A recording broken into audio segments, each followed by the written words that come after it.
All right. Well, thank you very much for taking the time to hear some of my experience. You'll get to know me pretty well. I'm going to guess if you can hear me okay, give me a thumbs up in the emoji thing. And that way I know I'm being heard. All right. I got one thumbs up, Mary. That wasn't an emoji. That was a real thumb, but good. I got the message. So, so that's cool. And I approach things. I know this is a serious topic, but I approach things with a light-hearted view. It's not to make light of anything.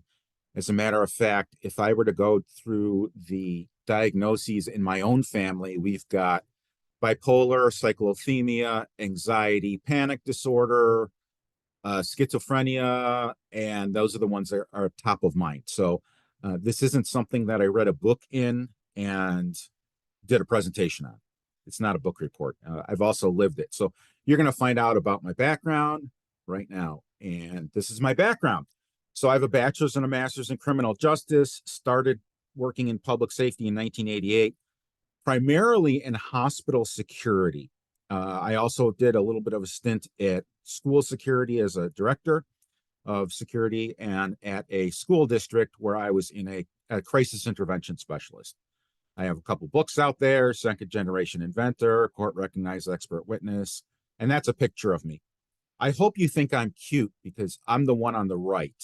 And if you're laughing, then you got the joke, but that's really me. All right. I want to give thanks and recognize Dr. Arthur Lorigio. He was one of my professors / mentors at Loyola University, and he actually did some research with John Fallon, which is why I'm bringing him up. He was absolutely phenomenal. He taught statistics, advanced statistics, research methods, and taught me how to do professional level research. And to that, I am very appreciative. All right. There's different causes of violent behavior. It can be mental illness. It can be a congenitive birth defect. It can be someone being upset. Ever hear the term hangry? It could be someone lacking sleep. But the reality is, I hope you guys heard that. Did you hear that? That's where you're asking to give me a thumbs up with an emoji. I'm not getting any feedback. But what he said was, it doesn't matter. And that was one of his taglines, The Rock. And it really doesn't matter. If someone is in crisis, they're in crisis. If somebody's going to act out, they're going to act out. Okay, so you couldn't hear that. Well, let me make a slight adjustment here. If I can, share sound. Okay, I just figured it out.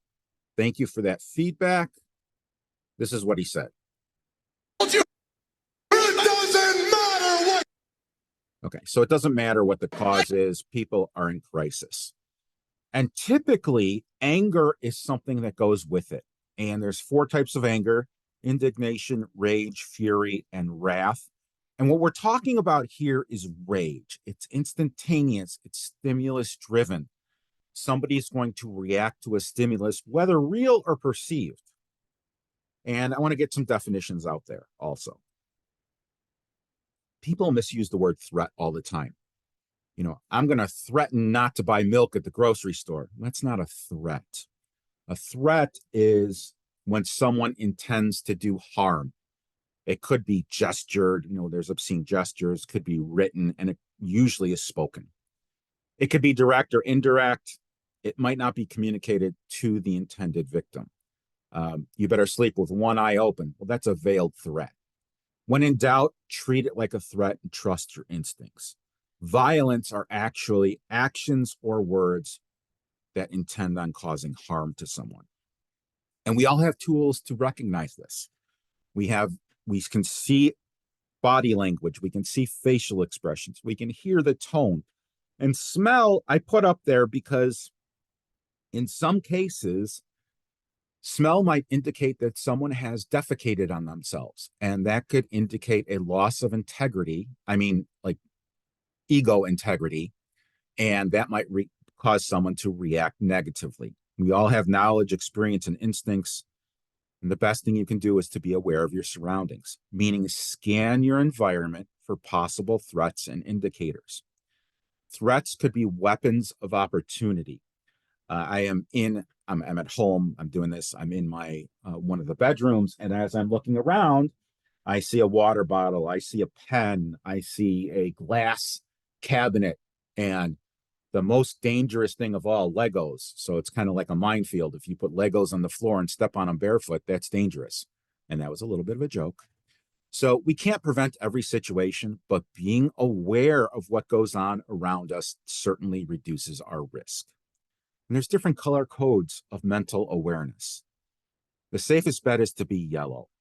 Condition white is unaware of any danger, oblivious to their surroundings, and daydreaming. And I train a lot of people in public safety, and I ask them, are you ever in condition white? And they say, me? No, never. Have you ever tried to open a produce bag at the grocery store and can't?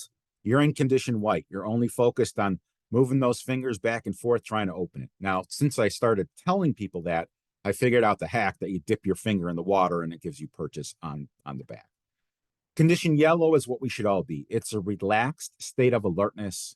We're aware of everything in view. We're driving defensively. Condition orange is very similar to you seeing the actual ball roll in the street as you're driving. So condition yellow, you're looking for the ball that's rolling into the street. Condition orange, you see the ball rolling into the street.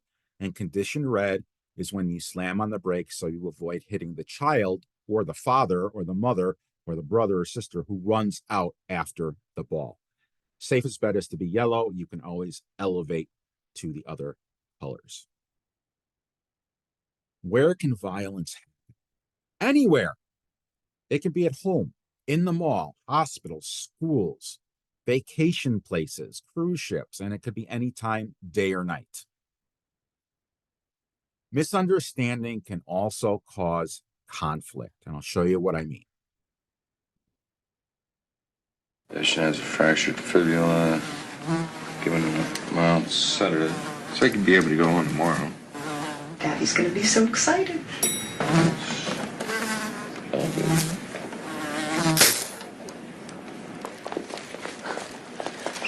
That killed him.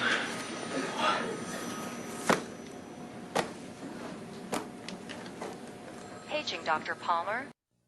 So that was complete misunderstanding. And it was meant to be humorous. It was meant to be funny, but at the same time, it could make someone react violently.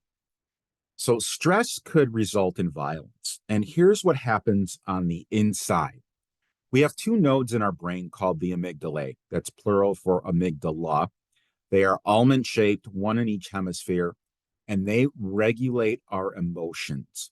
When we have an emotional event, and it could be positive or negative, the amygdala activate and they send messages to the pituitary gland, which releases a cocktail of hormones into the body.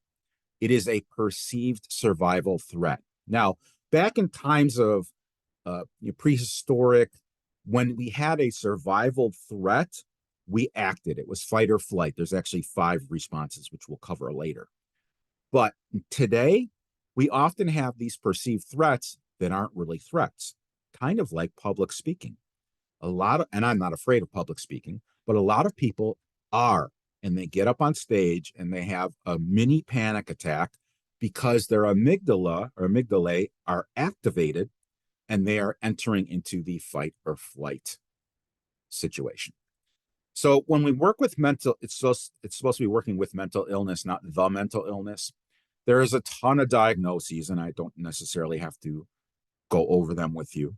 Well, what I do want to talk about is some factors that add on to these diagnoses. There could be a change in environment, a change in routine. Even people without mental illness don't like changes. Fatigue. I'm kind of grumpy when I get tired. Loss of freedom or privileges, history of abuse. Medication can cause an aggravating factor, as well as perceived confinement, poverty, substance abuse, alcohol. And evening has a higher level of possible violence. And that's because stress can be cumulative, meaning by the end of the day, we're just done. We're full with our We've reached our threshold. We don't want to deal with any more drama or trauma. When we're working with people who have mental illness, it's very important to remember that they are still people. They still have the same thoughts as non-mental illness people. They still have the same sense of humor that they had previously. I'll show you what I mean.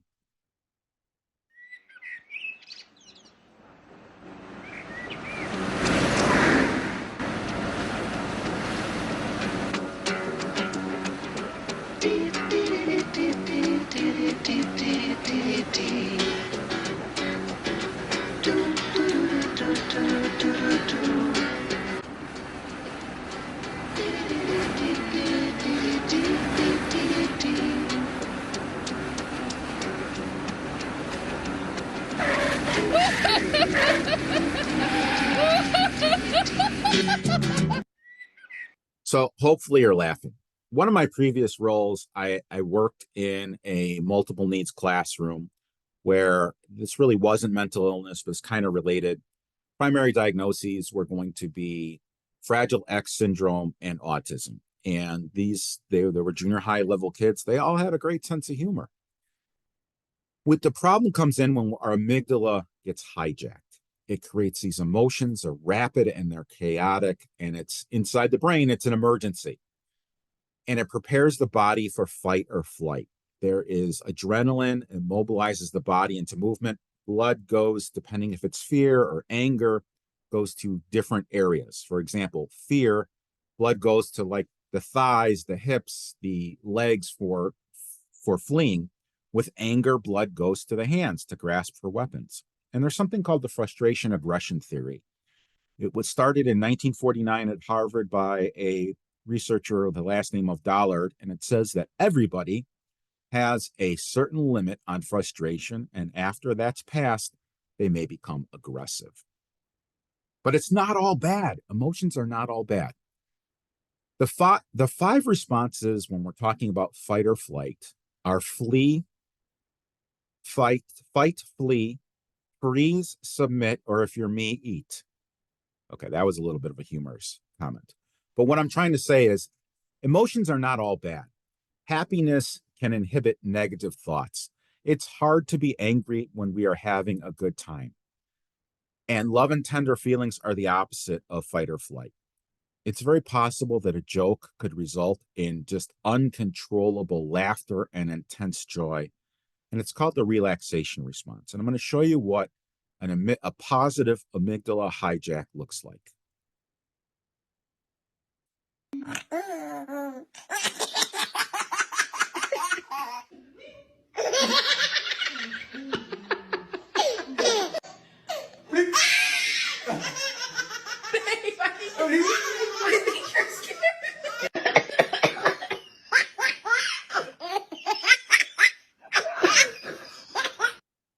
So these babies had amygdala hijacks. Yes, it happens in babies as well.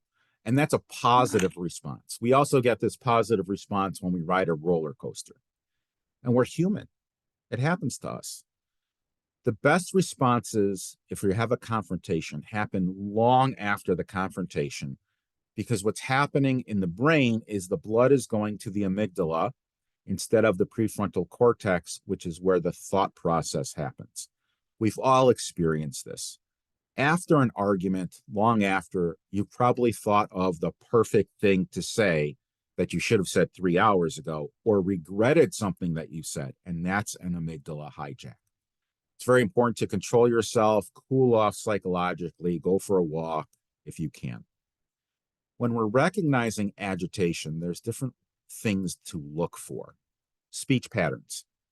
Now, sometimes in the 2024s, people speak and every other word is profanity. And that's just the way people speak. But if there's a tone of voice behind it, it doesn't necessarily, you have to look at the whole totality of the circumstance. So someone can be loud and obnoxious, and it could indicate that they're just loud and obnoxious. I know plenty of people like that. I know people that are demanding.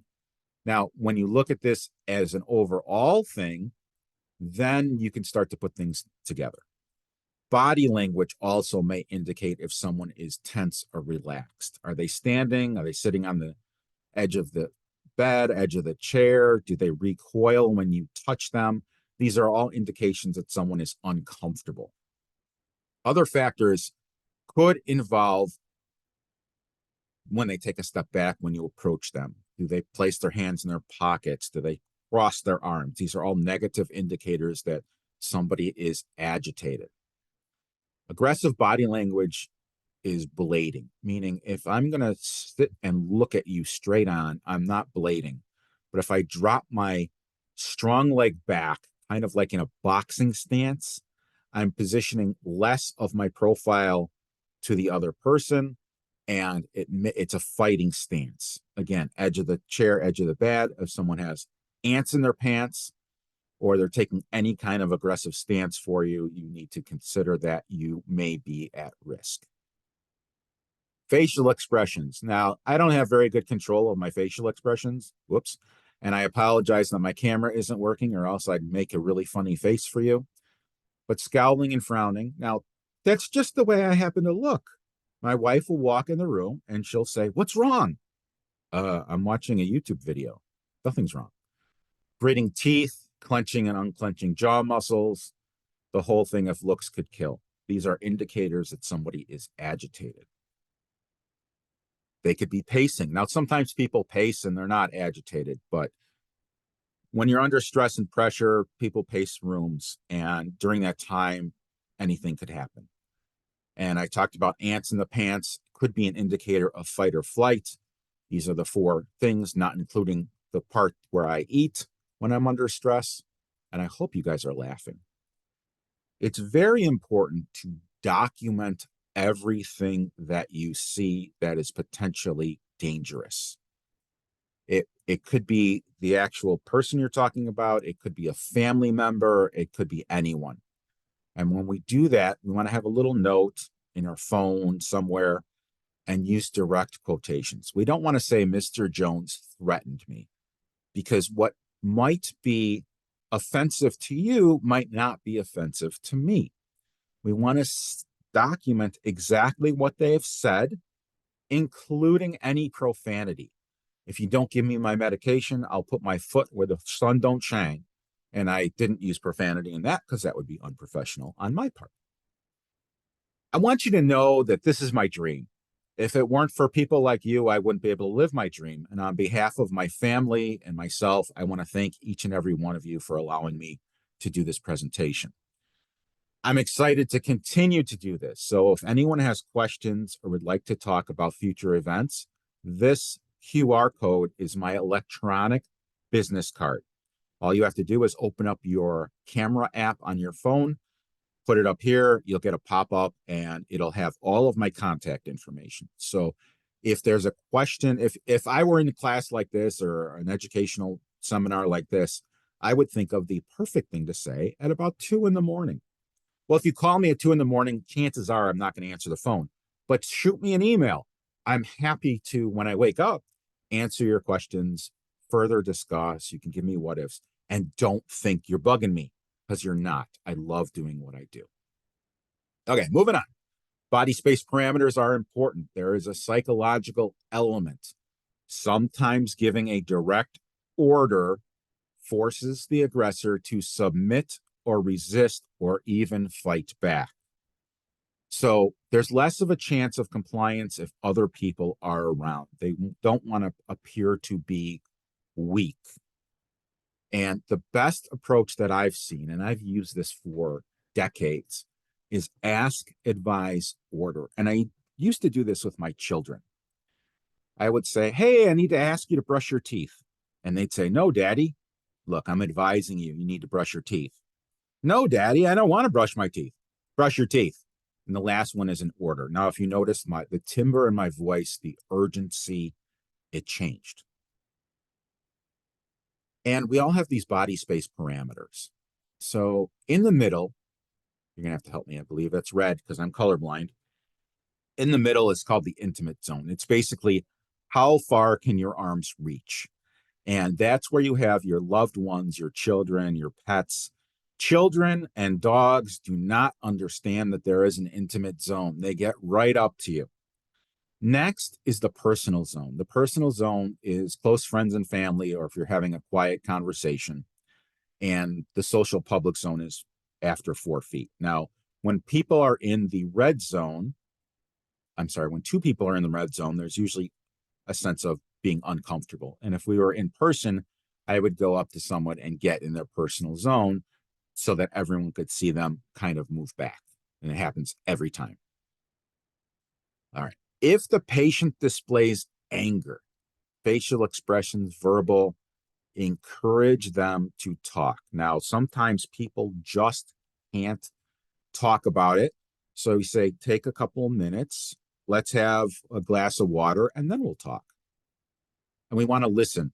We want to let them know we're interested. We want to paraphrase.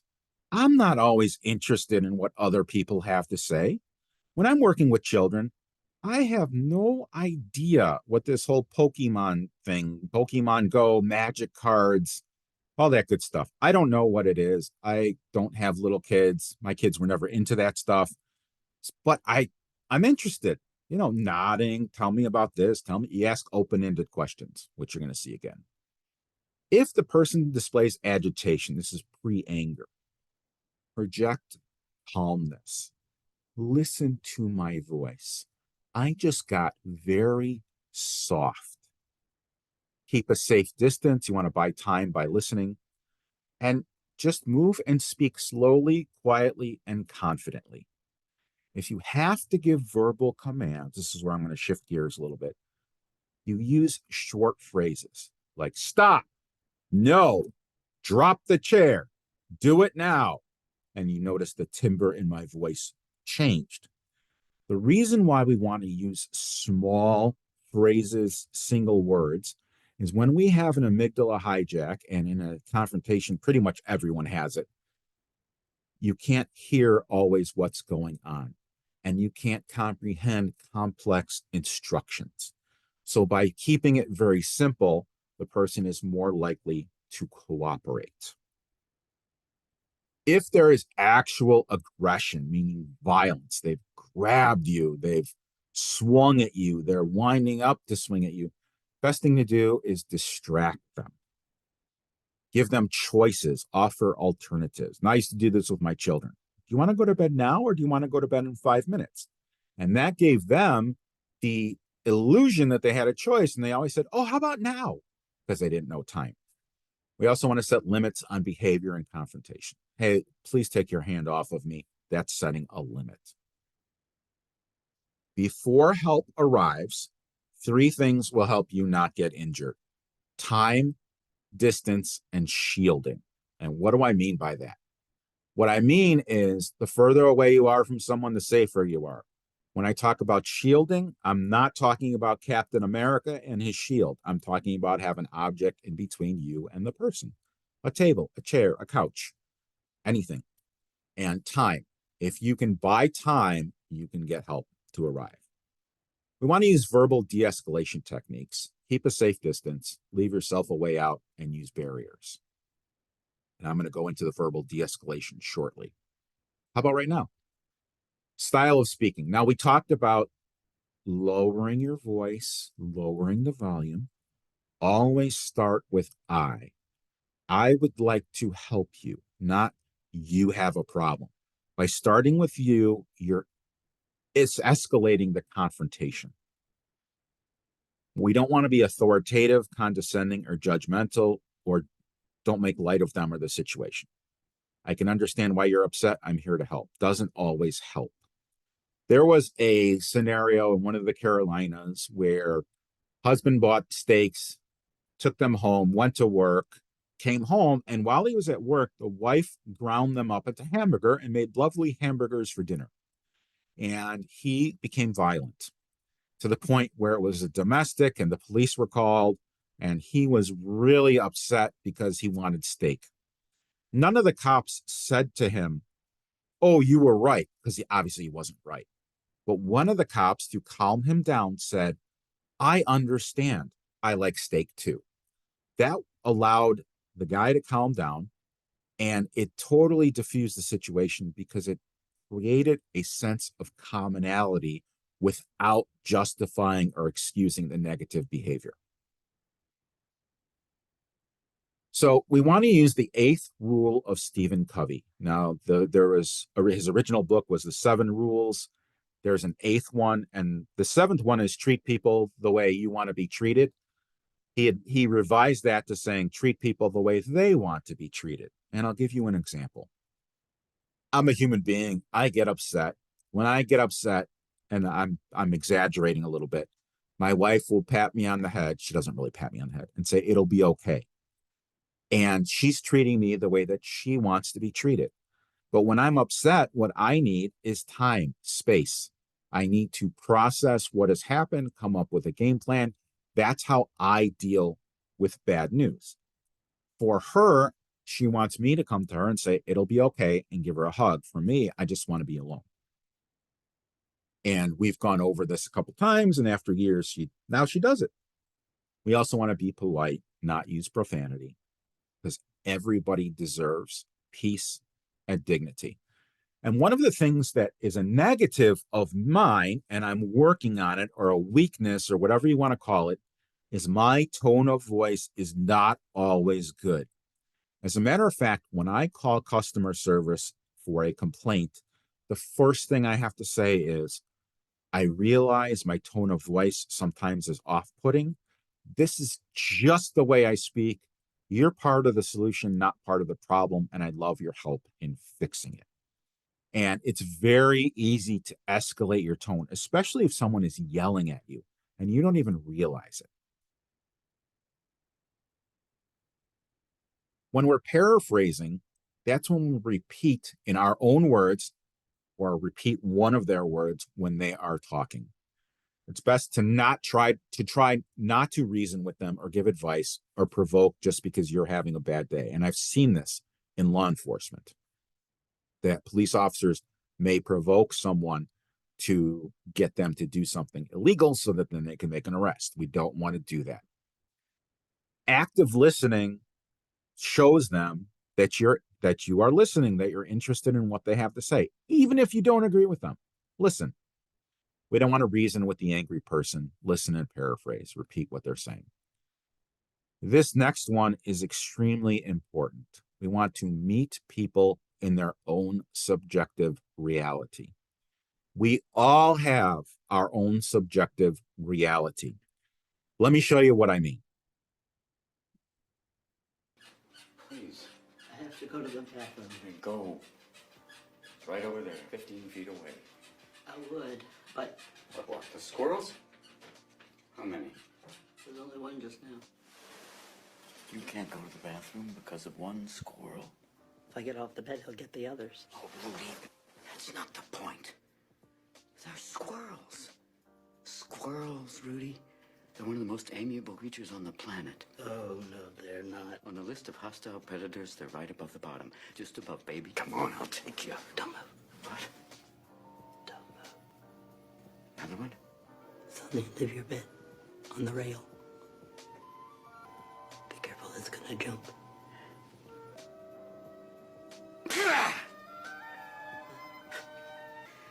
There's one! It's into the bed! Bang! No, we're going across the sprinkler! By the door! By the door! By the door! By the door! Get me out of the bathroom over here! Bathroom! Bathroom! Bathroom! Bathroom! Bathroom!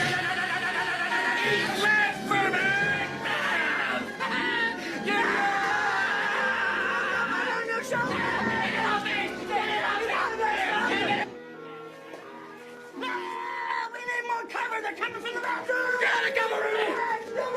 Number four! We need the floor! We need the floor! Down! Get down! They're gone. I think it's safe to go to the bathroom, Rudy. Come on. No, it's too risky. No, not when you have this. A bazooka. Yeah. Load.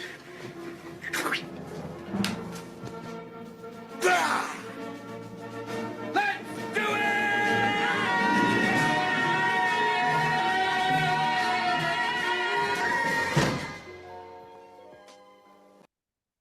All right, so that was Patch Adams, and his roommate had to go to the bathroom, but was seeing visions of squirrels and afraid of them. He met his roommate in his own reality, and there's a little bit of play there. I'll give you another example. When I was a security manager at the Presbyterian Homes in Evanston, there was a resident and he had dementia, but he was strong as an ox. You did not want to cross this guy. So he stopped me in the hallway once, and this was mid-90s, and he said, "Have you seen my horse?" And what I didn't do was I didn't say, "Horse? What are you talking about, a horse? We got a parking lot." What I did was I took out my little notepad. "What's your horse's name? What color? What's the breed? What was the last time?" And I asked them all the questions you would ask for a missing person. And at the end of the I said, "I will contact you when we find him." And at the end of the conversation, you know what this guy said to me? "Thank you." End of the story. I met him in his own reality. Who knows? I'm going to ask everyone to unmute for a moment, and I'm going to ask you a question. And maybe I have to unmute you. I'm not. Oh, there we go. What are the 4 magic words if you're in a relationship that are supposed to stop an argument? Please. That's a good start. I'm sorry. Ah, those are 2 of the 4. I'm sorry. What are the I other 2? love you. That's 3. Oh, that's 3 words. That works. I'm sorry. You're right. Sometimes it's better to have peace than be right. We don't want to interrupt people as they're pouring their hearts out, telling us the story, because most of communication is listening. We have 2 ears and 1 mouth. I want to ask open-ended questions. Tell me about what happened today. Tell me about what's your best Pokemon card? What do you think about whatever they're talking about? Help me understand what you're seeing, which is what Patch pretty much did to his roommate. You know, he's like, "The squirrels, where are they?" And the roommate helped. I don't remember the roommate's character's name, but he helped Patch understand what was going on in his head. We definitely want to set these limits. Offer closed options. Do you want A or B? Like when you go to the doctor's office, would you like blood drawn from the top of your hand or inside of the elbow? Do you want pizza or tacos? It's a closed choice. And the big thing is to remain calm and controlled, not to be provocative. You guys want to know a hack on how to stay calm and controlled? All right, here's your hack. If you are stressed, you are in a confrontation, deploy warheads. I'm going to say that one more time, and then I'll explain it. If you are in a confrontation and you are getting very agitated, deploy warheads. What the heck is Marcus talking about? I discovered this hack where if you eat a sour candy or a warhead, a couple things happen. Your attention gets refocused to the piece of candy that's in your mouth, the sensation of the sour taste, making that sour face actually is a tension reliever, and it brings you back into the moment. That is one of the best hacks I've done, I've seen, I have offered. Deploy warheads. And I say that because of my twisted sense of humor. There are going to be, and we started talking about this at the beginning, weapons of opportunity. You have to be aware of them. 90% of assaults happen with these weapons of opportunity. In healthcare, it could be scissors, stethoscope, leads, needles. It could be laptops, chairs, cell phones. Anything can be used as a weapon. When do we call for help? Well, it's, we may have a family member that's in crisis, that's out of control, and we might need to call for help.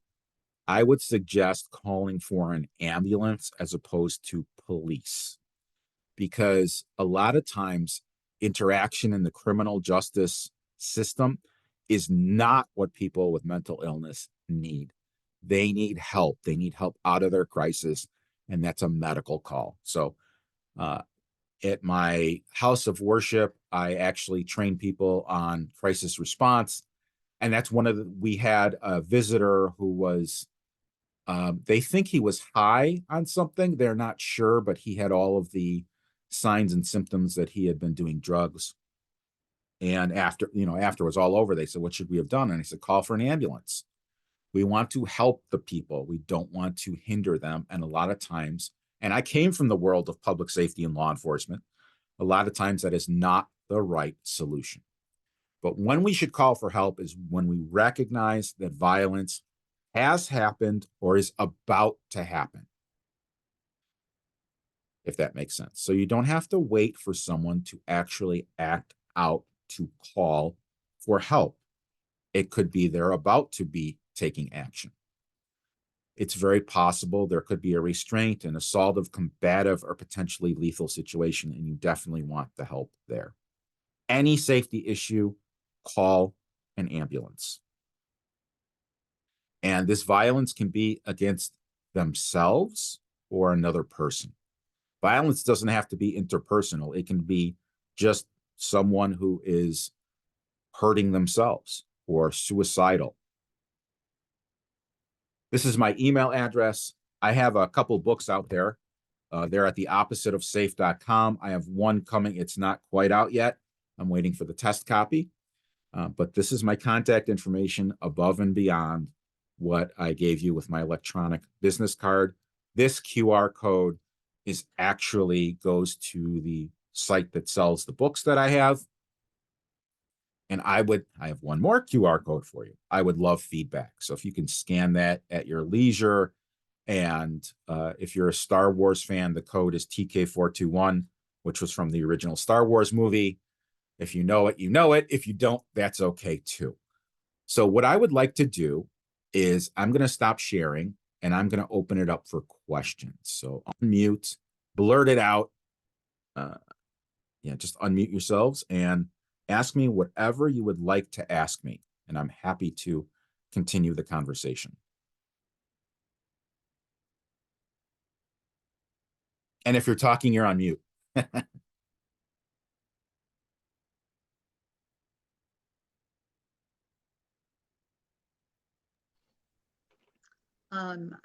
Marcus, I Hi, just Mary. want to make a comment. Sure.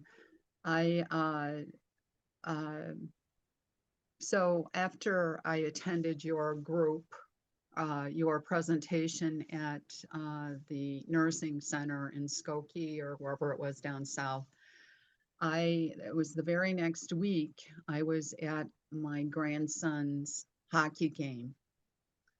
And you know how the parents yell at the kids when they're on the Yes. field.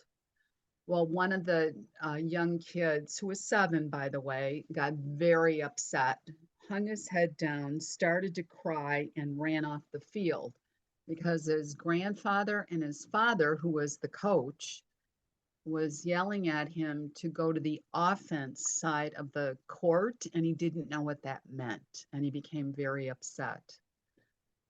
And you know, in my head, I remember what you had said about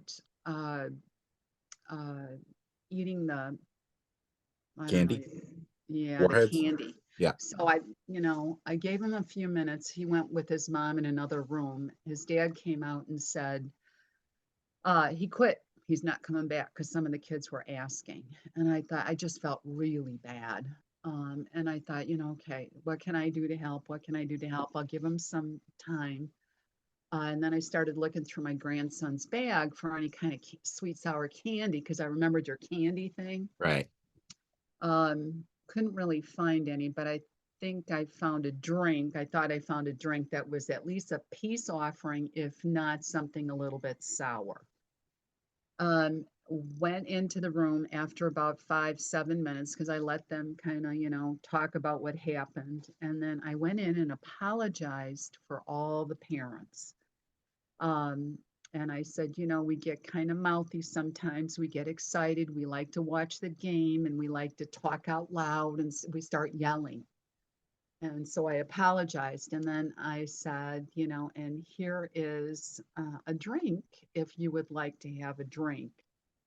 It wasn't more than, I would say, 5 minutes, another 5 minutes. His dad went back and checked because he was with his mom. And within 5 minutes, he was back on the court. And his dad looked at him and said, "You don't listen to anybody else but me." I don't know if your little technique helped, but it just really, I just was so thankful that I had something in my back pocket. You know what I mean? A Yes. And 7-year-old getting so upset. And I'm thinking and taking it to the next level that he's never going to return. And you can't, you really can't have that happen. right. So You I did described an hear. amygdala hijack. He Oh, had an big time. amygdala hijack and Yep. said things well, I mean, at 7, you really don't regret things, but he didn't mean what he Yeah. said at the time, and the emotional hormones have dissipated, and then he kind of got back in his right mind. Yeah. The whole idea and what you did, okay, so it wasn't a sour candy, but you distracted him from the Well, trauma. well, he perceived the threat as the parents yelling, Right. and I apologized for it and tried to explain it to him. I think that's what happened because his grandfather was like, he thought people were laughing at him and they were yelling at him to go to the offensive side, but it was the second game. He didn't know what the offensive Yeah. side was. He didn't know where it was. I I was felt so bad for this kid. I was But banned from cheering at my kids' games. And I oh, only cheered. I don't if there was a kid I knew on the opposite team, I cheered for the player. I didn't care if the team won or lost. right. But I would do funny stuff. I would do color commentary. So my kids would be playing basketball and I'd yell out, "Put the biscuit in the basket," or some silly stuff like that. And I'm like, "Dad, you're embarrassing me." So I wasn't able to continue that, but they were able to verbalize it and not get that upset. Right. But I've My seen problem, that. yeah, Great my job, problem Mary. is I coached hockey, my daughter's Ah, hockey team. So I was the coach always yelling. Um, well, the coach is and so, supposed to yell well, so yeah, people can hear him or her. well, so I've tuned my voice into yelling. So I know how to yell. And the little boy, I was yelling at the kids too as well. I was one of the parents. So Okay, well, anyway. that's a great outcome. I'm glad he Yeah, it continued to is. play. Very thankful. And what you've talked about, anyone can use if they feel confronted. It's just not, um, you know, in certain situations or in a mental health situation. It's about how to keep yourself safe. Um, so I want to that's dovetail why on I that. really enjoyed your talk because we don't Thank you. get this anywhere. So And everyone should have it. this new book, and I see you, Patty, wanting to talk. I get it.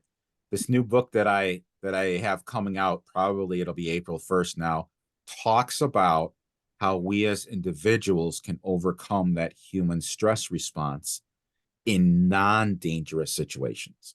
So we still get the adrenaline dump, we still get the shaking hands, we still get the anxiety when our boss asks us something difficult, or our spouse, or we're trying to do something and we're not in physical danger, although we have this same reaction. So the book is all about deploying warheads, ha ha ha, but it's about how there's a system that I've come up with that people can actually use. And I've used, since I wrote the book and actually put my thoughts on paper, I've used it and it works. So this skill set is for life as well as emergency situations. Patty, what would you like? And then I see Paul wants to talk too. No, I was just going to second what Mary said about safety. And I think as those of us here are in situations specifically dealing around mental health with our loved ones, in our work environment, in families, friends, wherever that is, we tend to think that sometimes the decisions we have to make are only to keep us safe. But the reality is they're to keep our loved ones and those individuals safe as well, because as you talked about, and we all know and have immediate experience with, criminal justice system is not where we want individuals to be who are experiencing mental health crisis. And this information is just part of being a human. Interaction is inevitable, and communicating effectively truly is the best way to be. So this is just so helpful in all aspects of life, like you said. So I so appreciate the reminders. We sometimes take for granted things that are just easier to do. So I appreciate it. My pleasure. Paul, my Good friend. evening. I think I might have told you that I'm a soccer referee, and about half a dozen plus years ago, I was barrel chested by somebody out in Buffalo Grove after a game of probably 10, 11-year-old kids, if that, maybe even 8 or 9. I don't remember. And it was in the center of the field. The other coach was there. There were 2 coaches there, the other referee, and they backed the guy up. And I said, let him express his opinions. And, he started barking, and let him voice for a minute or so. And I just said, keep it quiet. I don't want the kids to, get agitated. And I said, well, I'll help you fill out the complaint forms all you want. We can go there right now to the shed, to the office, whatever. And I said, but there's just one thing, I want to tell you, I'm a dad. I presume you're the dad too. I got 4 kids. He goes, oh, I got 3. I said, okay, great. So you'll know what I'm talking about. And as a dad, we may not always be right, but we're never wrong. Literally in the open field, you can hear him tilt his head, click, click, click. And he stood up straight, backed up, and extended his hand. Thank you, ref. Have a good day. Perfect.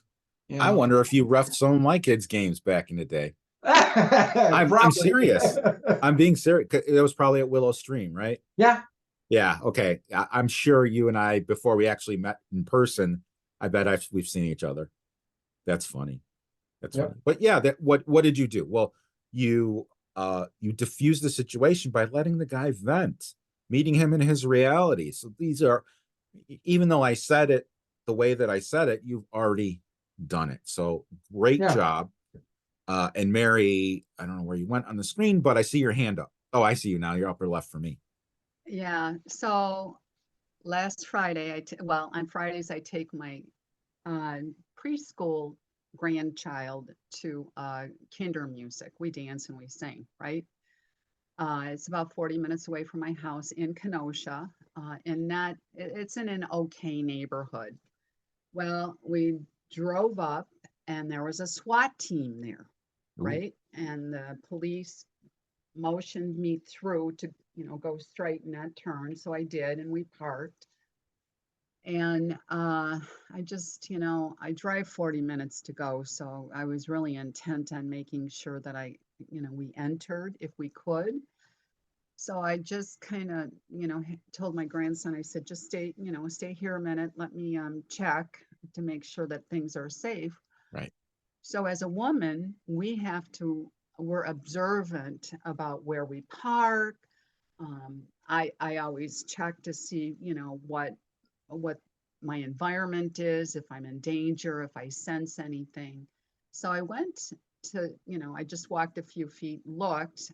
The 6 guys in the army truck had their guns across their laps, chatting. 2 groups of 3 or 4 police officers were in groups chatting. So it appeared that the situation was under control and safe, right? Right. Go back, get my grandson. I told him, I said, you hold my hand. There's a lot of police. We're going to walk right into the building. So we did that. And as we walked in, I saw that 2 police officers had the person handcuffed and one on each side. No problem. We get in. I get all the way up there, and there's a group of moms with their babies, their children, and they're going, Mary, do you realize so-and-so saw it, left, another person called in sick, we're standing here, I go out, they yell at me, and you walk right through. How can that be? And I'm just like, because it's 5-10 minutes later, and everything is done, and we're here for kinder music. It was just very interesting how everyone reacted. And the teacher who has panic attacks, I was surprised that she was, under control as much as she was. But again, what you said here helps. remind me, because you don't know when you're going to get into a situation or be someplace and you're going to need these kinds of skills. Yeah, it can happen anytime. Anytime, anywhere. And as a matter of Anytime. fact, the most dangerous part of a confrontation is right after it, Right. because our guard is let down. And if the other person is still in a state of crisis, they could start up again. And even Napoleon said that, that the most dangerous part of war is right after the battle, where everybody is exhausted mentally, physically, emotionally, and they're not on guard. So not that we have to, walk around and be on guard all the time, but we do, like, I liked what you said, be aware of your surroundings. You're not in danger. You saw the SWAT team. I've worked with a SWAT team, usually as the bad guy. I don't mean in real life. I mean in training exercises. They always needed a terrorist or a bad guy, and that was me. I also worked with the SWAT medical team, because in my previous life, I was 120 pounds heavier, and they needed me to try out their stretchers and drag me because I was the heaviest person that they would have encountered, that they had their hands on. So I got scraped up and bumps and bruises as well. But again, you have to always be on guard when you are right after a situation. And you don't have to make it obvious that you're on guard, but psychologically, condition yellow is where we want to be. So, and then the other thing, when I attended the other event that you spoke at, you had listed the places that were most at risk for lack of a better word, upset. Yeah. So One I'll was cover a that now. hospital because of, if you could So just go over that, sure. that's a good So information. I'm gonna say something about firearms. It's just run with me on it. It's not intended to be scary.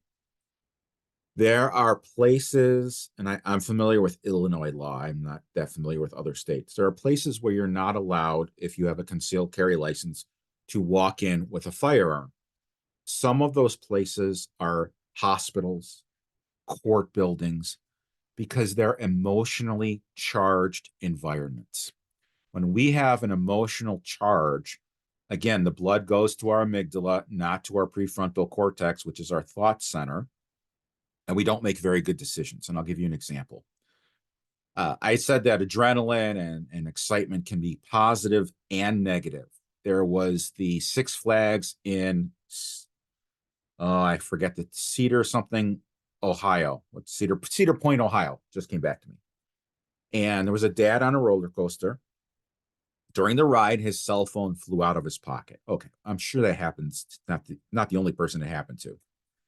And he was so excited from being on the roller coaster with the adrenaline dump that he looked through the fence where the roller coaster was set up, saw the cell phone, and instead of asking for help, he jumped the fence, bent over, picked up the cell phone. When he stood up, the roller coaster struck him and killed him because he was not thinking straight. And so when we are in an emotionally charged environment, and it could be positive and negative, you go into court, you got negatives, you're being sued, you've got there's a traffic offense, there's a criminal offense. Those are all negatives. The positives could be you're getting your marriage license, you're adopting someone, you're getting a big settlement. That's a positive as well. And it does put us in an emotional state of mind where we're not thinking very straight. And that's exactly what we're talking about. So emotionally charged, not only environments, but situations as well, prompt us to not make good decisions. Did that address what you asked me to address, Mary? You're muted. Yes, it was hospitals were emotionally charged because of why people are there. Right. I don't remember the others. Hospitals, court buildings, amusement parks, kids' birthday parties. That's an emotionally charged environment. Weddings, divorces. These are everyday things that happen in life. and they produce an emotional response, positive and negative. Yeah. A Cubs game. Cubs game. Yeah. Yeah. You know, or a football game. That's why you can't bring a firearm Playoffs. into a stadium. Yeah. Same reason. Plus there's alcohol there as well. Mhm. So that's not a good mix, alcohol and emotion and violence. We'd never want to do all three of those at the same time. All right. What other questions can I address, or what would you guys like to share that I can comment on?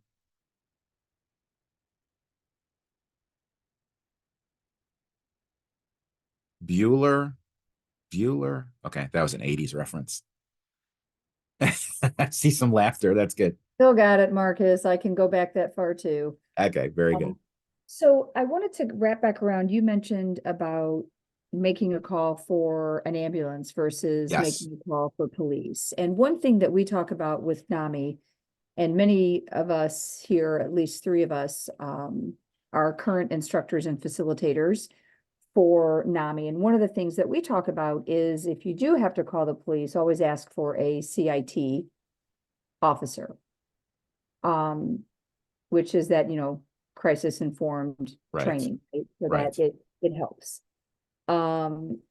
Thoughts on that from your experience, both on that side of things? Did you go through that training? Was that training that came after? That was after I left law enforcement. Fantastic idea.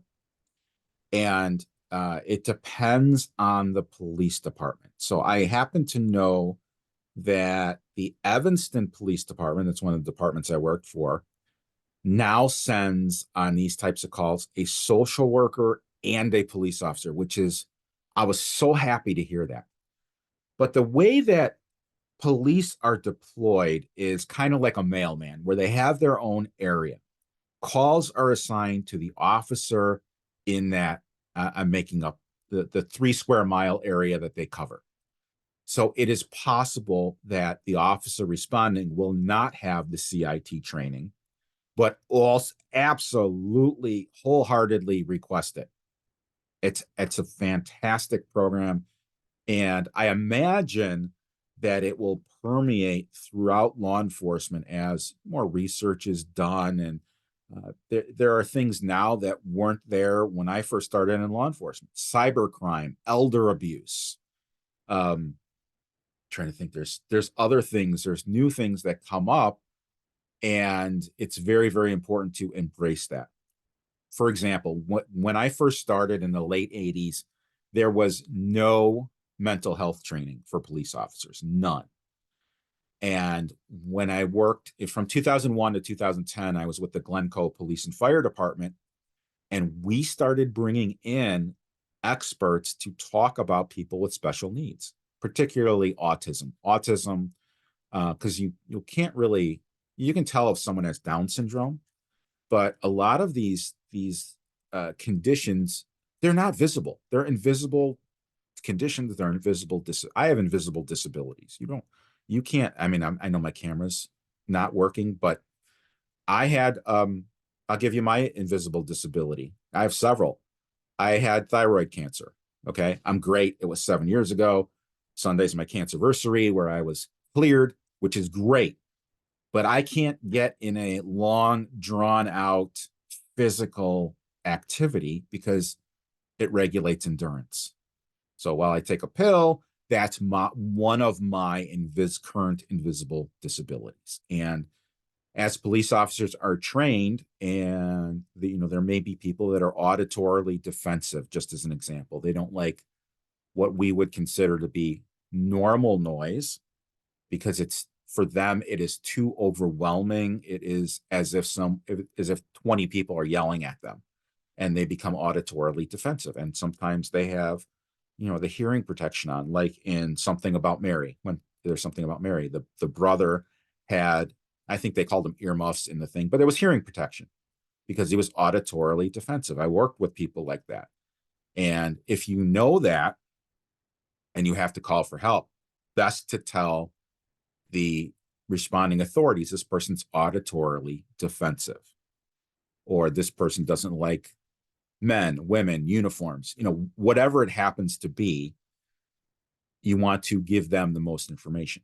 A lot of 911 centers can collect information on your address. And just simply, do you have any pets?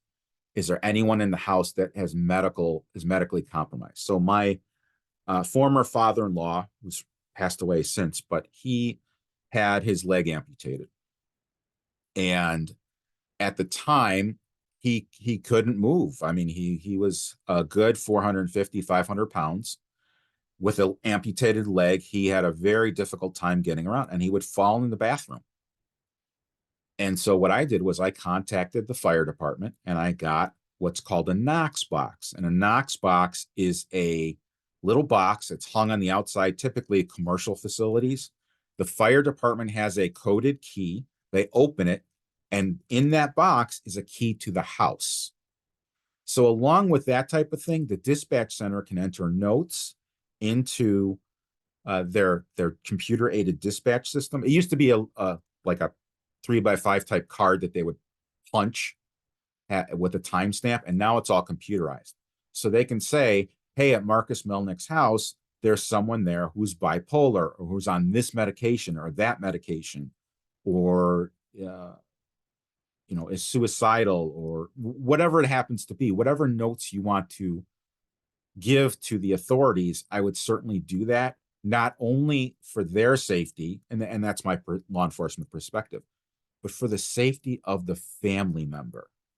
The family member may not be able to cooperate because they don't understand what's happening. Kind of like Mary, your 7-year-old. He didn't quite get that people are going to yell from the stands.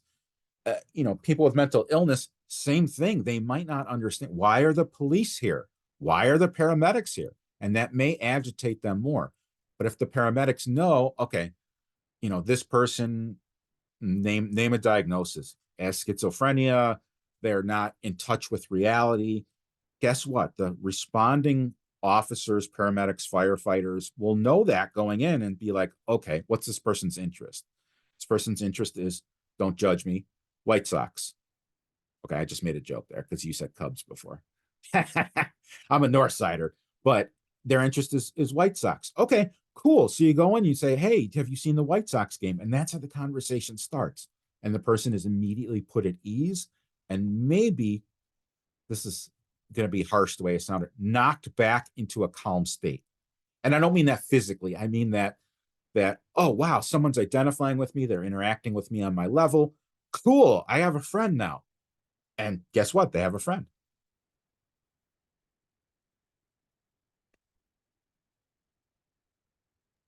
So I just want to say that you can actually do this, if you have a friend that oftentimes gets agitated, or, when you're in different situations. It doesn't have to be with the mentally ill if you don't work with the mentally ill. It can Right. be for anything. It can be somebody at the grocery store. You bump into somebody and they get really agitated. Right. And the whole thing is treat them with kindness. Yeah. Treat them with, the last thing I want to do, and I teach this, is get in a confrontation with someone, especially someone I don't know, because I don't know who they are, what they're capable of. And does that make me a fraidy cat? No, it makes me alive. That was kind of a joke. Same thing with road rage. I do not engage in road rage. I will call the police, but I don't gesture or yell or scream. I'll talk under my breath, but it'll be so they can't see my lips moving. Because I don't want unnecessary. Sometimes confrontation is necessary. Like when your child draws on the wall with a marker, yeah, you need to confront them. And I'm not talking mental illness. I'm just talking parenting. Sometimes confrontation is necessary, but unnecessary confrontation is not necessary. We don't need to wind people up. We don't need to agitate them. So I completely agree with you, Mary. Yeah, you can use that system for other things, medications. As a matter of fact, when I worked in Glencoe, I forgot what it was called, but we had 4 or 6 people in town. They were very elderly. They lived alone, and they had a call the non-emergency police number every day by 10 a.m. to say, hey, I'm okay, everything's good, or we would send someone to their house to check on them. It was Operation Reassurance, maybe. I can't remember what it was called. It was a long time ago. But there's all these programs, and all you have to do is call the local authorities, talk to the police social worker or one of the people in charge of the paramedics on the fire side, and ask what's available in my community. What can I do? How can I communicate with the authorities and let them know ahead of time what they may be walking into? Well, and I'm just going to chime in too, is I think a lot of this is practice as well. You know, when we're not in the situation, I recently was going to a situation that could be, you know, knowingly could be, you know, could have some risks to it, public place. So, you know, you kind of choose, I'm going to be in a public place, lots of people by me, even though I have to go by myself, you know, et cetera, et cetera, et cetera. And practice. Okay, what am I going to say when this person says this? What, you know, what am I going to say? How am I going to keep, like you're talking about, how am I going to de-escalate if things get ramped up? But it, you know, there's a lot of practice in that too. And I think you gave some great scenarios and just some great tips on how to do that. So I appreciate it. Thank you. Catherine, I don't mean to make light of what you said. I love what you said. I love it. No, absolutely 100% hit the nail on the head. And now here's my lighthearted comment. That's also dating safety. Meet in a public place. Oh, sure. The Yeah. same type of thing. Yeah, absolutely. I was meeting my loved one. So oh, okay. Good. Was knew that person well and knew where it could go in many different. Right. So it wasn't a stranger, but yeah, but absolutely. You're right. Yeah. Yeah. It's dating. I mean, I call it common sense because all of these skills apply to a ton of different real life scenarios, real life that happened to us. Yeah. Absolutely. Yeah. Absolutely. So thank you. I'm thrilled that other people do this because there's so many times I see people and they're in condition white or they're oblivious to their surroundings. I mean, ever drive and look at the car next to you? A lot of those people. And yeah, that was a funny comment, but I'm serious. I'm very serious when I say that. Or at the grocery store or any, you know, it's only when you're in a hurry. That's my joke. But absolutely, these skills are certainly transferable. What other questions can I address?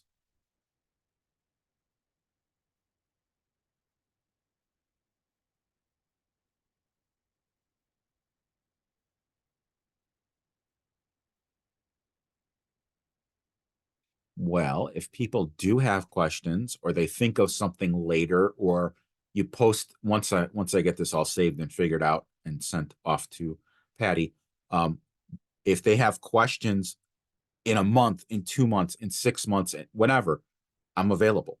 I'm certainly available. I'll share with everyone my connection to NAMI a little bit. I don't have a direct connection, but in my first marriage, my wife's, it's complicated, step uncle was one of the people at the Barrington chapter and advocate. His son had autism and he was a huge advocate for it. So I also work for a Fortune 500 company and in a completely different role, but I was on a committee for people with disabilities, and the Fortune 500 company said, we need to identify 2 organizations that help people with disabilities to donate $5,000 each to. And what popped in my head? NAMI. So I called my ex-wife's uncle. I had no idea. He moved to Ohio. I mean, I've been divorced like a long time, so I hadn't seen him. I wasn't keeping up to it. And he gave me the contact people, and we donated $5,000 a couple of years ago for the state convention down in Tinley Park, I think it is. I went to it. It was fantastic. I would love to go again. I'd love to speak at it, actually. And so that's my connection to NAMI. It's such a great, wonderful organization. And there's other organizations out there as well, like No Shame on You is another organization that can help people. And, I hope that anyone listening to this that needs help will contact one of these organizations to get the assistance that they need for themselves or for family member or friend. And sometimes family is not necessarily biological.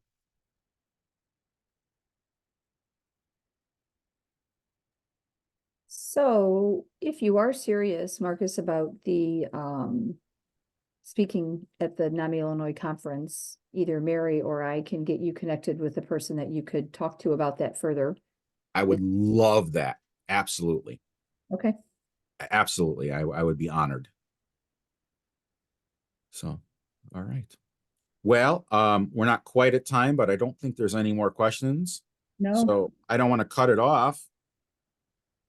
We appreciate your time so much. And I said, My I think we've pleasure. all echoed, this is so important just in our everyday lives, aside from what we do in the mental health community as well. So I appreciate it. And I think sometimes we all think that we're so great in crisis, right? That our responses are so queued up. But I agree with Catherine. I find myself like, if you've got the time to practice in Right. going into something, knowing that you're going into something, I have to do that because we all have our own triggers and you have no Right. idea what that person's going to trigger within us and that experience is. So this is honestly such great information and reminders for us all and just so important in everyday life, in the workplace, as you said. I mean, I'm still shocked.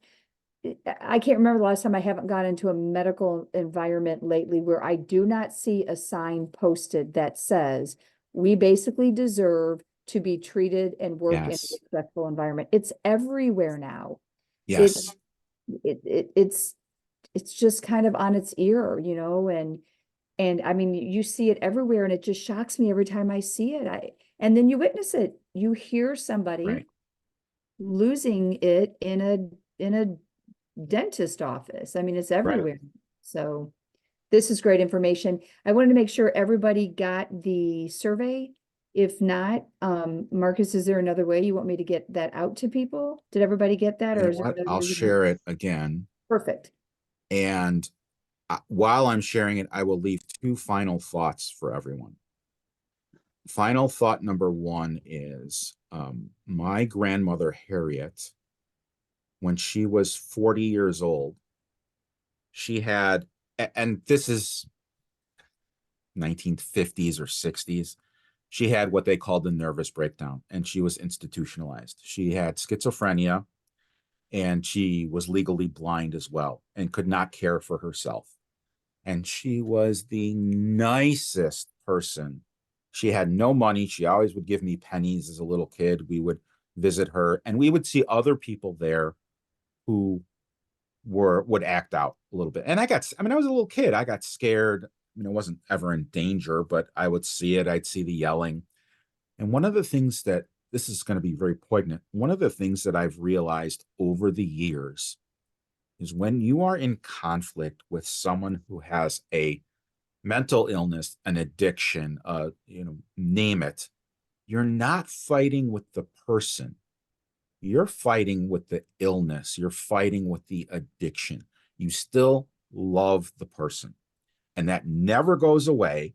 And that's why we want to help our loved ones live as normal a life as they possibly can, whether that's through medication, counseling, self-regulation, diet. Doesn't matter. We want the best for our family, period.